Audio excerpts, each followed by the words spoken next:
سورۃ الاعلیٰ قرآن کریم کی 87 سورہ ہے۔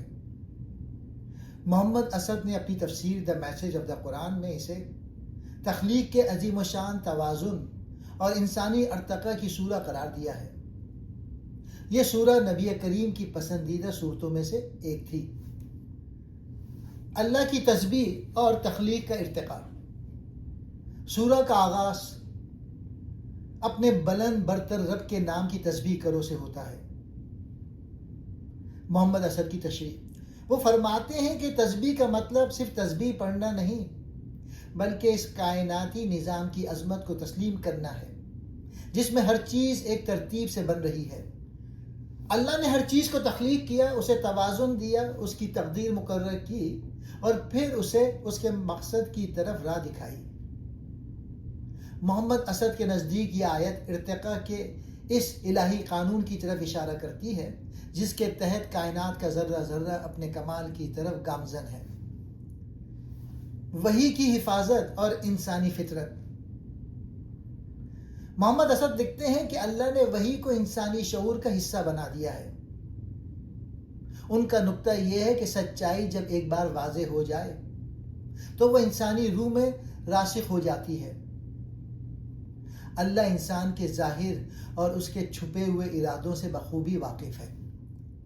تذکیر اور نفع بخش نصیحت۔ اللہ فرماتا ہے کہ نصیحت کریں اگر نصیحت نفع دے۔ محمد اسد کے مطابق نصیحت صرف اسی کے دل میں اترتی ہے جس کے اندر اللہ کا تقوی یعنی خوف خدا ہو۔ جو شخص سچائی سے بھاگنا چاہتا ہے اسے کتنا ہی سمجھایا جائے وہ اسے بوجھ ہی محسوس کرے گا۔ تزکیہ نفس، اصل کامیابی۔ یہ حصہ اس سورہ کا مغز ہے۔ کامیاب ہوا وہ جس نے اپنا تزکیہ کیا۔ تزکیہ سے مراد اپنے اخلاق کو سنوارنا اور اپنی روح کو مادی آلودگیوں سے پاک کرنا۔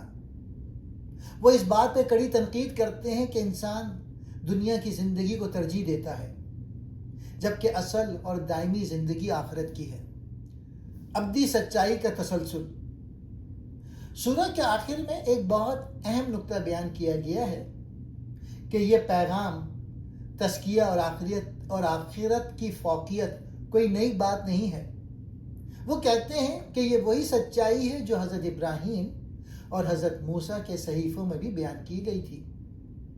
یہ ظاہر کرتا ہے کہ تمام انبیاء کا دین ایک ہی تھا اور انسانیت کو ہمیشہ ایک ہی بنیادی اخلاقی سبق دیا گیا ہے۔